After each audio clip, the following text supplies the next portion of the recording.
أعوذ بالله من الشيطان الرجيم. بسم الله الرحمن الرحيم. وما خلقت الجن والإنس إلا ليعبدون ما أريد منهم من رزق وما أريد أن يطعمون إن الله هو الرزاق ذو القوة المتين. پیش خدمت ہے شرح کتاب التوحید لفضیلۃ الشیخ عبداللہ ناصر رحمانی حافظہ اللہ. جی.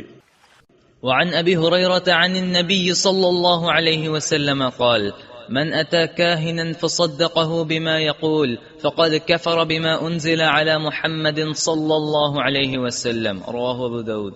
یہ شدید ترین وعید ہے. جناب ابو ہریرہ فرماتے ہیں کہ رسول اللہ صلی اللہ علیہ وسلم نے ارشاد فرمایا: من اتا کاہنا فصدقہ بما یقول، کہ جو شخص کسی کاہن کے پاس آئے، عام طور پہ یہ لوگ بازاروں میں اپنی دکانیں سجائے بیٹھے ہوتے ہیں اور لوگوں کو مستقبل کی خبریں دیتے. لوگ آ کر سوال کرتے کہ فلاں تاریخ کو میرا سفر ہے، بتائیے سفر کروں یا نہ کروں. شادی کے بارے میں پوچھتے ہیں اور وہ بتاتے ہیں کہ آپ کریں یا نہ کریں، سفر پر جائیں یا نہ جائیں. یہ مستقبل کے احوال معلوم کر جو ہے وہ لوگوں کو بتاتے ہیں. فرمایا کہ جو ایسے کسی شخص کے پاس جائے اور جا کر سوال کرے اور اس کے جواب کی تصدیق کرے، جواب کو سچا جانے، فقط کفر بما انزل علی محمد صلی اللہ علیہ وسلم، تو اس نے نبی علیہ السلام کی دین کا، آپ کی شریعت کے ساتھ کفر کیا. نبی علیہ السلام کے ساتھ پر جو اتارا گیا قرآن و حدیث، کتاب و سنت، اس نے اس کا انکار کیا، کفر کیا، اس کا پوری شریعت کا اس نے انکار کر دیا. اور یہ بڑی شدید ترین وعید ہے. عمل بھی قابل قبول نہیں، اور اگر تصدیق کرتا ہے، اس کو سچا سمجھتا ہے، سچا جانتا ہے، تو گویا اس نے اللہ تعالیٰ کی شریعت کے ساتھ، اللہ تعالیٰ کے دین کے ساتھ اور قرآن و حدیث کے ساتھ کفر اختیار کیا. تو پھر یہ بندہ کیا ہوگا؟ کفر میں داخل ہو جائے اس ایک عمل سے. یعنی صرف سوال کرنے پر عمل قبول نہیں، اور جو جواب ملے اس پر یقین کرنے پر تو بندہ کافر ہو جائے.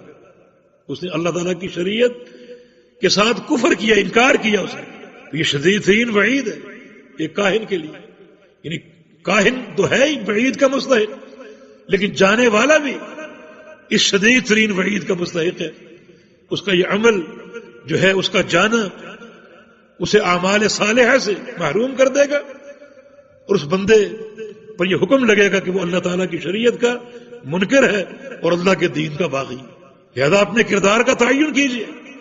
ایسے لوگوں کا قصد انتہائی خطرناک ہے اور دنیا اور آخرت کے لیے مہلک ہے. مگر جس قدر یہ وعیدیں موجود ہیں، اس کماش کے لوگ بھی بڑی کثرت سے پائے جاتے ہیں. دکانیں سجائے بیٹھے ہیں اور لوگوں کو گمراہ کر رہے ہیں، اور شر اس معاشرے میں پھیلا رہے ہیں اور عام کر رہے ہیں. اور خواتین خاص طور پہ ان لوگوں کی زیادتیوں کا شکار ہوتی ہیں، کچے عقیدے ہوتے ہیں.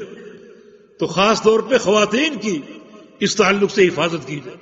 نبی علیہ السلام کی ایک حدیث ہے، جب دجال آئے گا اور اس کا فتنہ پھیلے گا تو سب سے عقل مند اور محتاط اور حازم مرد وہ ہوگا جو اول تو اپنے گھر بیٹھے اور باہر نہ جائے. لیکن باہر اگر جانا پڑ رہا ہے کسی شدید ضرورت کے تحت، تو وہ گھر سے باہر جائے، اپنی خواتین کو باندھ کر جائے، رسی سے باندھ کر جائے، تاکہ یہ باہر نہ نکل سکے. خواتین پر ان باتوں کا اثر جلدی ہوتا ہے، زیادہ ہوتا ہے، جلدی متاثر ہوتی ہیں، اور خواتین ان لوگوں کا قصد کرتی ہیں، ان سے باتیں معلوم کرتی ہیں، ان کو سچا جانتی ہیں. مانا عمل بھی کیا، ایمان بھی کیا. اور پھر جو لوگ یہ لوٹتے ہیں، پیسہ لوٹتے ہیں، وہ ایک الگ نقصان. یا ایھا الذین آمنوا ان کثیرا من الاحبار والرہبان لیأکلون اموال الناس بالباطل ویصدون عن سبیل اللہ. ایمان والو، تم چکنے رہو، ہوشیار رہو. بہت سے لوگ جو مولویت کا روپ دھارے بیٹھے ہیں، ایک عابد اور زاہد کا لبادہ اوڑے بیٹھے ہیں، ان کا کردار یہ ہے کہ تمہارا مال بھی کھاتے ہیں اور تم کو اللہ کے دین سے بھی دور کرتے. نہ دین رہا نہ دنیا رہی، لٹیرے ہیں یہ. تو پھر کیسے ہم ان کے پاس؟ کئی لوگ دکانیں سجائے بیٹھے ہیں، ہم استخارے کرتے ہیں، یعنی یہاں بیٹھے بیٹھے افریقہ کی خبریں بتاتے ہیں کہ آپ پر فلاں اثر ہے اور یہ آپ کا جو ہے علاج ہے، علم غیب کے دعوے. تو حقیقت یہ ہے کہ یہ لوگ دین اور دنیا دونوں کے ڈاکو. انسان جو نہ دین محفوظ رہتا ہے اور نہ اس کی دنیا محفوظ رہتی ہے. جی. وللأربعة والحاكم وقال صحيح على شرطهما عن النبي صلى الله عليه وسلم من أتى عرافا أو كاهنا فصدقه بما يقول فقد كفر بما أنزل على محمد صلى الله عليه وسلم. ولأبي يعلى بسند جيد عن ابن مسعود مثله موقوفا. یہ حدیث کا متن وہی ہے جو پیچھے گزرا ہے. پچھلی روایت سنن ابو داؤد کی تھی، اس کی سند میں کلام تھا. شیخ الاسلام آگے یہ حدیث لائے ہیں جو کہ سنن اربعہ کی اور مستدرک حاکم کی ہے، اور حاکم کہتے ہیں کہ یہ حدیث صحیح ہے اور شرط شیخین پر ہے، بخاری مسلم کی شرط پر ہے. تو اس حدیث کو، دوسری حدیث کو پہلی حدیث کے شاہد کے طور پر لائے. اس میں کچھ ضعف ہے لیکن دوسری حدیث اس کی پوری طرح مطابقت کر رہی ہے اور اس کی پوری طرح تصدیق اور تائید کر رہی ہے. مضمون ایک ہی ہے.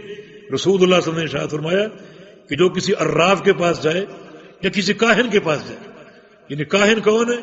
مستقبل کی خبریں دینے والا. اور عراف کون ہے؟ جو ما فی الضمیر کو جانتا ہے، دلوں کے احوال جانتا ہے. عراف کے اور معنی بھی آگے آ رہے ہیں. تو دلوں کی خبریں دینے والا یا مستقبل کے احوال بتانے والا، یہ کاہن اور عراف جو ان کے پاس جائے. اب بتائیے کسی کے دل کا حال کوئی جان سکتا ہے؟ کوئی غیب کی خبر دے سکتا ہے؟ لیکن بعض کاہن دیتے ہیں کہ آپ نے کل فلاں چیز کھائی تھی، حالانکہ وہ ساتھ نہیں تھا. آپ نے کل یہ کمایا اور کل فلاں مہمان آپ کو ملنے آیا. خبریں دیتے ہیں وہ. انہیں کیسے معلوم ہوا؟ انہیں شیاطین سے معلوم ہوا. ان لوگوں کے رابطے شیاطین کے ساتھ ہوتے ہیں. گندے لوگ ہیں اور گندی دوستیاں. ہر شخص کے ساتھ ایک شیطان ہے اور شیطان پوری کوشش کر رہا ہے برگلانے کی، گمراہ کرنے کی، نقصان پہنچانے کی. اب اس کے شیطان کو علم ہو گیا کہ اس کا ارادہ ہے فلاں دکان پہ جانے کا، فلاں درگاہ پہ جانے کا. وہ پہلے وہاں پہنچ جاتا اور جا کر بتا دیتا کہ آنے والا اس کا یہ نام ہے، اس کے باپ کا یہ نام ہے، اتنے اس کے بچے ہیں، اس نے رات یہ کیا، یہ کھایا، یہ پیا، یہ کمایا. ایک خبر بتا دیتا. اب یہ یہاں پہنچا، اس کی خبریں پہلے وہاں موجود ہیں. آپ کا یہ نام ہے، آپ کے والد کا یہ نام ہے، اور آپ کی یہ تکلیف ہے، یہ مرض ہے آپ کا، رات آپ نے یہ کیا، یہ کھایا، یہ ایک خبر بتا. اور وہ یقین کر بیٹھتے بہت ہی پہنچا ہوا. حالانکہ یقین کا کوئی جواب ہی نہیں. یقین اللہ کی کتاب پر کرو. کتاب اللہ کیا کہتی ہے؟ قل لا يعلم من في السماوات والارض الغیب الا اللہ. اے پیغمبر کہہ دیجئے آسمانوں کی کوئی مخلوق، زمینوں کی کوئی مخلوق غیب نہیں جانتی. کوئی غیب نہیں جانتا. اللہ تعالیٰ کے سوا کوئی غیب نہیں جانتا، صرف اللہ ہی غیب جانتا. یہ خاصہ اللہ رب العزت کا. تو آپ قرآن پر ایمان کریں، حالانکہ آپ کے کان سن رہے ہیں، ایک ایک خبر صحیح دے رہے ہیں، پھر بھی اس کو جھوٹا کہو کہ تمہاری اس خبر کا ذریعہ شیاطین ہے، تم غیب نہیں جانتے. غیب صرف اللہ جانتا. ہمارا عقیدہ اتنا مستحکم ہو، اتنا ٹھوس ہو، اور اگر عقیدے میں یہ لفظ آ جائے اور ہم اس طرح بہک جائیں، پھسل جائیں، تو پھر یہ امتحان کی ناکامی. عقیدہ مستحکم ہو، پوری دنیا دعوے کرے اس طرح کے غیب دانی کے اور ہمارے سامنے کرشمے دکھائے، مگر سب باطل ہے، سب جھوٹ ہے. صرف کتاب اللہ حق ہے اور اللہ کا فرمان حق ہے، باقی سب جھوٹ ہے. جی. وعن عمران بن حسين رضي الله عنه مرفوعا ليس منا من تطير أو تطير له أو تكهن أو تكهن له أو سحر أو سحر له ومن أتى كاهنا فصدقه بما يقول فقد كفر بما أنزل على محمد صلى الله عليه وسلم. عمران بن حسین رضی اللہ عنہ اس حدیث کے راوی ہیں. فرماتے ہیں کہ رسول اللہ صلی اللہ علیہ وسلم نے ارشاد فرمایا لیس منا من تطیر او تطیر له. وہ شخص ہم میں سے نہیں ہے جو فعال لے یا اس کے لیے فعال لی جائے، جو فعال لے یا فعال اس کے لیے لی جائے۔ تطیرہ کیا ہے؟ تطیرہ یہ کہ خود پرندے کو اڑا کر فعال لے، خیر یا شر معلوم کرنا چاہے اپنے لیے، تطیر۔ فرمایا کہ جو شخص یہ عمل کرے گا وہ ہم میں سے نہیں ہے، ہمارے طریقے پر نہیں ہے، ہمارے عقیدے پر نہیں ہے۔ اور تطیر لہ، یا خود وہ فعال نہیں لیتا، پرندے کو نہیں اڑاتا، لیکن کسی کے پاس جاتا ہے اور جا کر کہتا ہے کہ میں فلاں کام کا ارادہ رکھتا ہوں، فلاں جگہ جانا چاہتا ہوں، تمہارے پاس پرندہ موجود ہے، ذرا میری فال نکال کر مجھے بتاؤ۔ اب وہ اپنے پرندے کو استعمال کرتا ہے، اس کے لیے فال نکالتا ہے، یہ تطیر لہ، یعنی خود فال لے یا اس کے لیے نکالی جائے، کسی سے نکلوائے۔ فرمایا کہ یہ دونوں لوگ، یہ دونوں شخص ہمارے طریقے پر نہیں ہے، لیس منا، یہ ہم میں سے نہیں ہے، ہمارے طریقے پر نہیں ہے، ہماری جماعت سے نہیں ہے، ہمارے عقیدے پر نہیں ہے، جس دین پر ہم ہیں اس دین پر نہیں، کیونکہ تطیر کا عمل شرک ہے، اس عمل کو شرک کہا گیا، تو پھر وہ ہم میں سے کیسے ہو سکتا ہے؟ اور او تکہن و تکہن لہ، یا کہانت کرے یا اس کے لیے کہانت کی جائے، یعنی کسی کاہن سے اپنے احوال معلوم کرے، کسی کاہن سے اپنے احوال معلوم کرے، یا کسی کو بھیجے تاکہ وہ کسی کاہن سے مل کر اس کی خبر لے کر آ جائے، براہ راست خود جائے اور جا کر احوال معلوم کرے، یا کسی کو بھیج کر، اپنے نمائندے کو بھیج کر اپنے احوال معلوم کروائے۔ دونوں صورتوں میں کاہن سے رابطہ اور کاہن کا استعمال اور کاہن سے احوال معلوم کرنا اور خبر معلوم کرنا اور مستقبل کا حال معلوم کرنا، دونوں صورتوں میں۔ تو فرمایا کہ ایسا شخص بھی ہم میں سے نہیں ہے، ہمارے طریقے سے خارج ہے اور ہمارے عقیدے سے دور ہے۔ او سحر او سحر لہ، یہ جادو کرے یا اس کے لیے جادو طلب کیا جائے، جادوگر ہم میں سے نہیں ہے، یہ جادو طلب کرنے والا، جادو کروانے والا ہم میں سے نہیں ہے۔ یہ پہلی صورت ہے کہ بندہ خود جادو کرے، دوسری یہ کہ جادو کروایا جائے، کسی جادوگر سے وہ رابطہ کرے اور جادو طلب کرے کسی کے لیے۔ فرمایا کہ یہ دونوں انسان ہم میں سے نہیں ہیں، ہمارے طریقے سے خارج ہے۔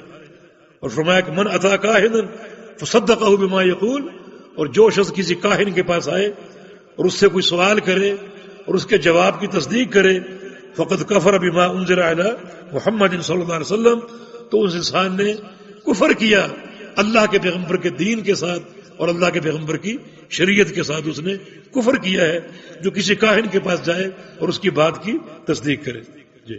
ورواه الطبراني بإسناد حسن من حديث ابن عباس دون قوله ومن أتى إلى آخره۔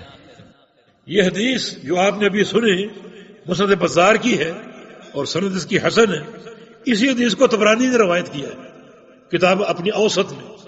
امام طبرانی کی 3 معاجم ہیں، موجم کبیر ہے اور موجم اوسط اور موجم صغیر، اور یہ حدیث موجم اوسط میں ہے اور سند بھی حسن ہے، ابن عباس کی روایت سے ہے وہ۔ اس میں جو پہلے جملے ہیں وہ موجود ہیں، اور جو ومن اتی کاہنا سے آخر تک یہ جملہ طبرانی میں موجود نہیں ہے۔ وتعاونوا على البر والتقوى ولا تعاونوا على الإثم والعدوان واتقوا الله إن الله شديد العقاب۔